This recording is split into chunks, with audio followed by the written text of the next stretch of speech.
రంగారెడ్డి జిల్లా Rajendra Nagar police station పరిధిలో పసిబాలుడు kidnap యత్నం కలకలం రేపింది. హనుమాన్ నగర్ లో నివాసముంటున్న ఓ కుటుంబం మాణికేశ్వర్ నగర్ లోని పరిచయస్తుడి వద్ద 30,000 అప్పు తీసుకున్నారు.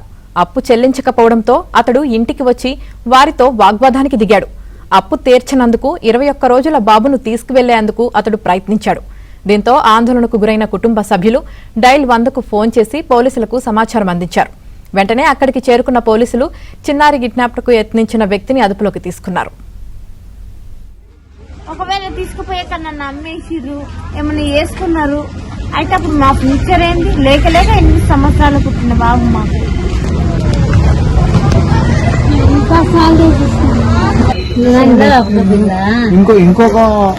ఇంకిద్దరు పేరు పేరు మంజుల.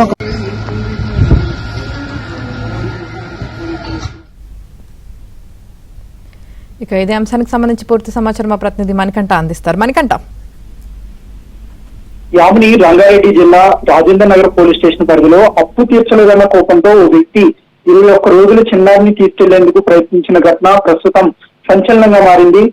హనుమాన్ నగర్ లో నివాసం ఉంటున్న అనిత అలాగే ఆమె భర్త రాఘవేందర్ గత కొద్ది కాలంగా వాళ్ళు మాణికేశ్వర్ నగర్ నుంచి హనుమాన్ నగర్ కి అక్కడ నివాసం ఉంటూ ఉన్నారు గత 2 నెలల నుంచి. అయితే ఇదే సమయంలో మాణికేశ్వర్ నగర్ లో మంజుల అనే వ్యక్తి ఆమె పరిచయం అయింది. ఆ సమయంలోనే పరిచయంతో ఆ మంజుల 30,000 రూపాయలు ఈ చిన్నారి తల్లిదండ్రులకైతే ఇచ్చింది. అయితే అప్పు తిరిగి చెల్లించకపోవడంతో బుధవారం మంజుల తన యొక్క అనుచరుల్ని పంపింది. 2 వ్యక్తులు బాధితుల ఇంటికి వచ్చి డబ్బులు ఇవ్వాలంటూ కూడా కుటుంబ సభ్యులతో వాగ్వాదానికి దిగారు.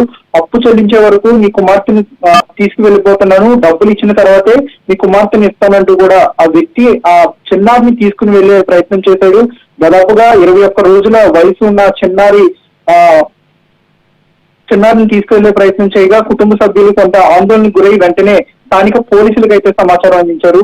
సమాచారం అందుకున్న రాజేంద్ర నగర్ పోలీసులు హుటాహుటిన ఘటనా స్థలానికి చేరుకుని చిన్నారిని తీసుకువెళ్లేందుకు ప్రయత్నించిన వ్యక్తిని అదుపులోకి తీసుకుని పోలీస్ స్టేషన్ కి అయితే తరలించారు. అయితే ఈ ఘటన జరిగిన సమయంలో అప్పు విషయంలో జరిగిన వివాదం కాస్త చిన్నారిని తీసుకువెళ్లే ప్రయత్నం వరకు వెళ్లడంతో స్థానికంగా కొంత గందరగోళానికి గురయ్యారు. ఆ సమయంలో అలాగే భయాందోళనకు కూడా గురయ్యారు. ప్రస్తుతం ఆ మంజుల కావచ్చు అలాగే మంజుల యొక్క అనుచరులు 2 వ్యక్తులు ఈ ముగ్గురు కలిసి ఆ చిన్నారి బాబుని తీసుకువెళ్లే ప్రయత్నం చేయడంతో పాటు ఆ చిన్నారి యొక్క కుటుంబ సభ్యులను కూడా బెదిరించారు. కాబట్టి పోలీసులు వారిని అదుపులోకి తీసుకుని విచారిస్తున్నారు. యామిని. రైట్.